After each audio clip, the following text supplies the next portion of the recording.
नमस्कार, सुभाष साहू। आज श्री जगन्नाथ विषय किसी सत्य घटनावली उपस्थापन करने जहाँ मादला पांजी लिपिबद्ध।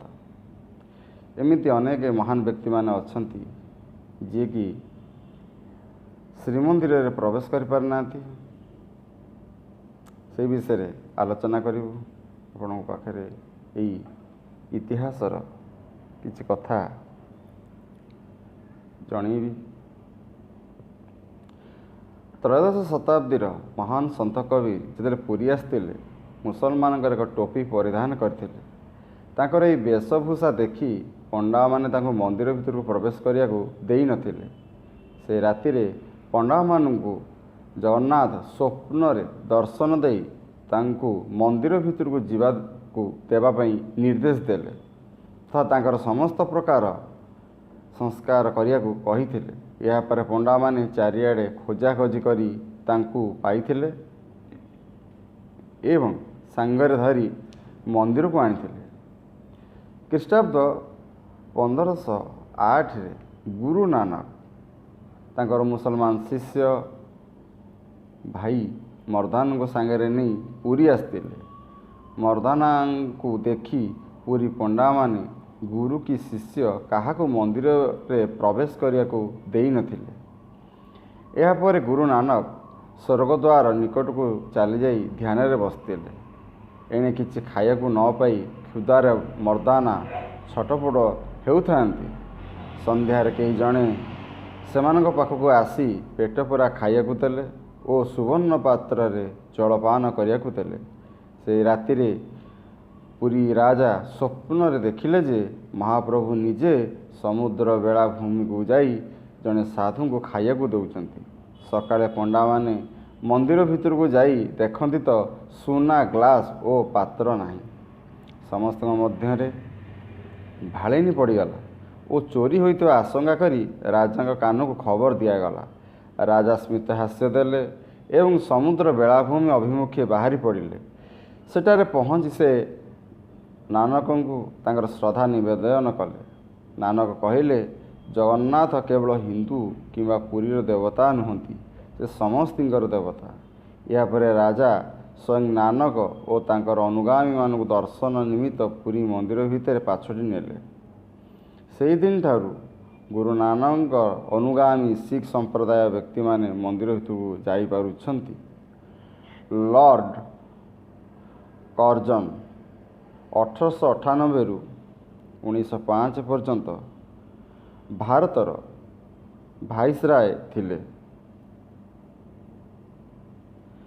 भारतर भौगोलिक विषय इतिहास और प्रत्नतत्व आदि रे तांकर अशेष रुचि रही मध्य। ख्रीष्टाब्द 1900 रे से जेतेले पुरी जाइथिले तांकु श्रीमंदिर प्रवेश करिया को दिया जाई नथिला।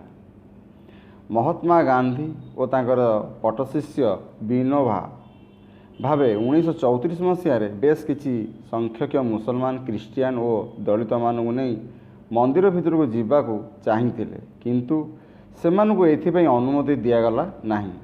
यार प्रतिवाद करी मंदिर सिंहद्वार सम्मुख से एक प्रतिवाद पदयात्रा आयोजन करते।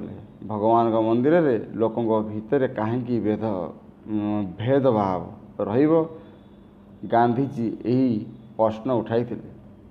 नोबेल पुरस्कार विजेता रवींद्रनाथ ठाकुर को मध्य तांकर जाति जोगु श्रीमंदिर भितर प्रवेश करिया को दिया जाई नथिला। महान गवेषक दलित मानकर त्राणकर्ता तथा भारत संविधान प्रणेता डॉक्टर बी.आर. आंबेडकर 1945 मसीहा जुलाई मासरे जेतेबेले पुरी गस्तर आसते मंदिर भितर जीवा को दिया जाई नथिला। भारतर प्रथम प्रधानमंत्री जवाहरलाल नेहरू को कन्या प्रधानमंत्री इंदिरा गांधी को 1984 मसीह पुरी मंदिर में प्रवेश करिया को दिया जाई नथिला। से हिंदू होइथिले मध्य जने पारसी नागरिक विवाह करथिले। तांकु रघुनाथ लाइब्रेरी निकटरू मंदिर दर्शन करी फेरे दिया जाइथिला।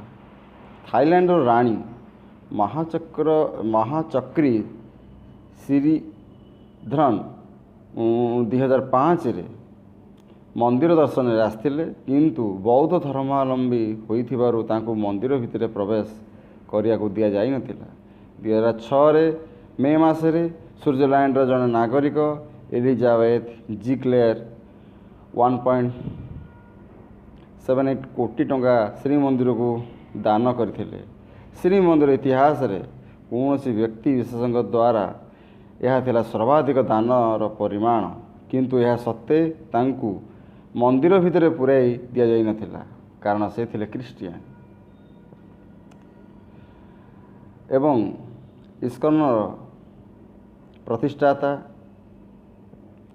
ସ୍ୱାମୀ ପ୍ରଭୁପାଦ 1977ରେ ପୁରୀ ଗସ୍ତରେ ଆସିଥିଲେ।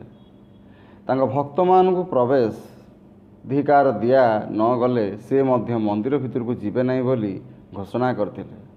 ମନ୍ଦିର ବାହାରେ ସେ ପଣ୍ଡା ଓ ଗବେଷକମାନଙ୍କୁ ଦର୍ଶନ କଟକଣା ଉଠାଇବା ପାଇଁ ଦୃଢ଼ ନିବେଦନ କରିଥିଲେ। ଏ ହେଉଛି ସେହି ବ୍ୟକ୍ତିମାନେ ଯିଏ ଜଗନ୍ନାଥଙ୍କ ଦର୍ଶନରୁ ବଞ୍ଚିତ ମହାନ ବ୍ୟକ୍ତିମାନେ।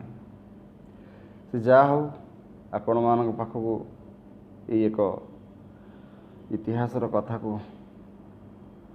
ଜଣିଥିବାରୁ ଆମ ଓଡ଼ିଆ ଭାଇମାନଙ୍କ ପାଖରେ ପହଞ୍ଚୁ ଏସବୁ ତଥ୍ୟ, ଏଇ ମୋର ପ୍ରୟାସ।